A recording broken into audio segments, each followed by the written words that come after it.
For Mark's Group Broadcasting, this is Emily Boyles. We told you about organized crime in the Mondac region, and we've told you about the massive drug arrests that have taken place in the last year in the region. What we haven't talked much about is a third element of that criminal nature, which is human trafficking. I am with Bryan Lockerby, who is the administrator of the Division of Criminal Investigation at the Montana Department of Justice.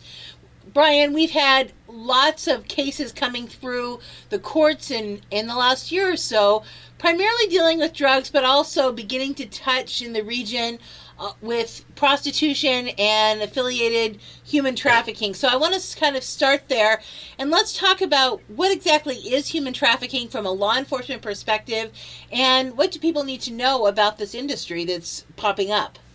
You know, awareness of human trafficking has really blown up recently, and we've been kind of remiss, especially in law enforcement, to pay attention of how large of a impact it has on crime. It's the number 2 crime in the world. I mean, next to organized crime and narcotics, human trafficking is just exploded. And we're seeing it more and more in the United States, and it's drifting into Montana, and there are different organizations and groups that are kind of raising the flag that we need to pay attention to this, and I commend them for what they're doing. So there's been a lot of activity within the legislature to solidify some of our statutes. An example is that in the last legislature, a human trafficking poster was created with a hotline number. So if people in Montana would see any indicators of human trafficking, that they could call this number and report it at the national level, and then local law enforcement will be notified. So it's really expanding quite a bit. Law enforcement's aware of it. We're trying to educate the public as well. And that's a poster that can be seen at a lot of local businesses, like all the town pumps. Is that correct? Yes, Town Pump has become a partner in this process in sending out the notifications and putting them up, and we're trying to get them out into a number of other places as well. And if anyone's interested at the Department of Justice, we can get those out. One of the things that is interesting about human trafficking is it's not just the traditional streetwalkers you've seen in all the movies walking down a street in Vegas anymore. Is that correct? It is, and you know, the biggest thing I think people need to be aware of is human trafficking. People are a commodity. They're not treated as human beings. They're basically treated just like something of value. 77% of adult prostitutes were introduced to the trade as children. 1 in 3 teens statistically on the street are going to be lured into prostitution within 48 hours. And the average age of entry into prostitution in the U.S. is estimated at 13 to 14 years old. And these people that manage this kind of a criminal environment treat these young ladies as just cattle. I mean, they're just a commodity. And this is where we have to change our perspective of how we view it. Especially out in the eastern part of Montana, there's a lot more men than there are women in this area. So often they'll turn to internet dating. How do they distinguish those sites that are appropriate sites and those that are simply trafficking people? You know, that's a tough one, but there are some that just have a common theme. It used to be that Craigslist was quite a common place for that to take place, and then Craigslist put some more restrictions on those postings. Now places like Backpage.com tend to be a more common place where that occurs. The internet has made it more difficult for us and law enforcement to be able to identify where prostitution takes place. You know, prostitution used to be in a brothel. So you always knew where it was. But now, because of the social networking process and Twitter and texting and these other websites, it made it much more difficult for us to identify where it's taking place. One of the things that people may ask is, well, but prostitution is just somebody doing what's their right to do with their own body. Can you kind of explain how somebody gets into the prostitution trade and then how they're both victims and criminals at the same time? How does that all work? The prostitution in general, like I identified, starts usually with at-risk populations, and let's focus on females. A runaway with a problem at their home with dysfunctional parents or drug abuse, they'll leave that environment at 13 or 14 years old and really not know where to go to. And there are predators out there looking who know how to massage these victims to make them a part of their group. Another way to do this is through coercion, getting involved in drugs, threatening family members or threatening them, confinement, even branding, such as tattooing them, saying that you are a piece of my property, or is the way that they start to feed them into this process. And I think a mistake in a long way that we've approached it, and I say we as a culture in general, or in specific public safety, is we view the prostitute as the criminal, and we're not focusing on the elements behind it. How did that person get into prostitution? We should be focusing on the Johns, the males as well, in criminal prosecution, and trying to identify the people that are feeding this. How does prostitution fit into that organized crime picture? We've received information that groups as far away as the Mexican cartels are attempting to establish a foothold. You have a younger population, a lot of males working hard, putting in long hours, making lots of money, and they're looking to spend it.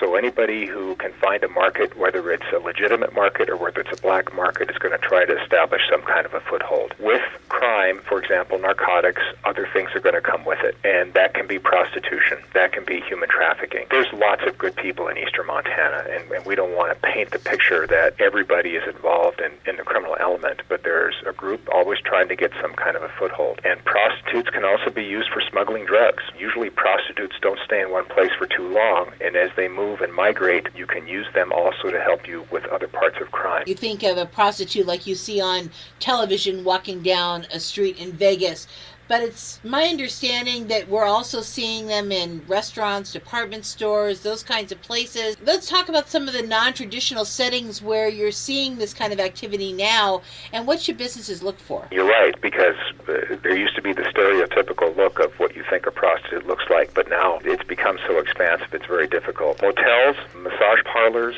bus stations, where some of these at-risk kids are places to look for. One massage parlor was actually identified simply by investigators going to the dumpster and discovering septic tank treatment that had been used to flush condoms down the toilet so it wouldn't plug up the toilet. There's a number of innovative ways that we can try to identify them, but it has become so broad and expansive it's difficult to pin it down. What are things that a business can watch for that might be signs that a prostitution ring is trying to use their business as a location? Look at the activity. Businesses are going to know what their clientele is like. And if it smells like a rat, looks like a rat, it's probably a rat. So pay attention. This is short-term activity. You're going to see people coming and going very quickly. A high volume of males show up and then leave after a short amount of time.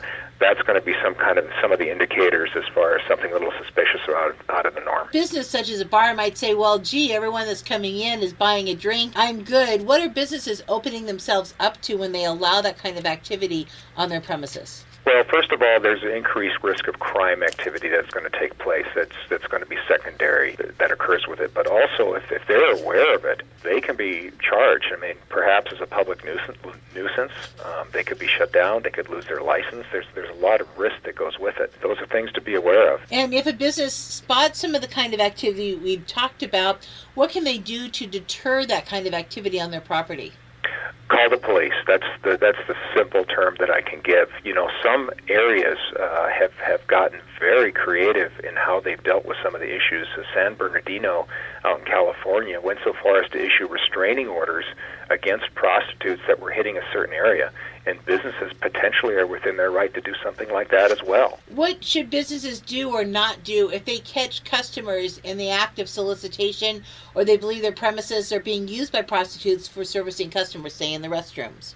Well, first of all, notify police, notify local law enforcement that it's taking place so they can concentrate their enforcement efforts there. Secondly, I would think that it would be important to also trespass people from your property. There's no reason that they have a public right to be there on private property, and let them know that they're not welcome, and push that activity somewhere else or just get it out of your community. You mentioned in the beginning that there are some posters that are available. Can those also be used as deterrent? That work like it does to say no cash held on the property? Does your poster work also as a deterrent? I think that's a great idea. Putting those posters up is going to notify people that you are actively involved in stopping human trafficking. And the more that exists, the more you're going to minimize that exposure. And the one thing to realize, I think, that I want to emphasize is that human trafficking victims are probably going to be some of the most difficult victims for us to deal with, because they've never likely had a trust of the law, and they've been so committed to the people they've been working for who've been controlling them that once they're freed, they don't know what to do or who to turn to. So it's quite a challenge. Does that then sometimes leave them vulnerable to other people who also take advantage of them? Absolutely. And one thing we have to build more is a support structure for them. What does Montana have available for these young men and women who are part of this human trafficking? Well, the Human Trafficking Task Force that's in Montana consists of a number of different law enforcement agencies. For example, the U.S. Attorney's Office, the FBI, the Montana Department of Justice. And we are partnering with social service organizations to find resources and places that we can put these men and women when something bad happens to them. They may still have criminal charges that they have to face because they did break the law, for example, prostitution. But we also have to provide services so that they have options on somewhere to go once this whole process is over. Again, where can somebody access that poster? They could contact the Montana Department of Justice. Also, the website for Montana DOJ has information on the posters, and we'll gladly send those out, and we're starting to distribute them at a greater level. That website is doj.mt.gov. If you have a hot news story or a news tip you'd like to share with us, you can email us at newsdesk@kxgn.com. For Mark's Group Broadcasting, this is Emily Boyles.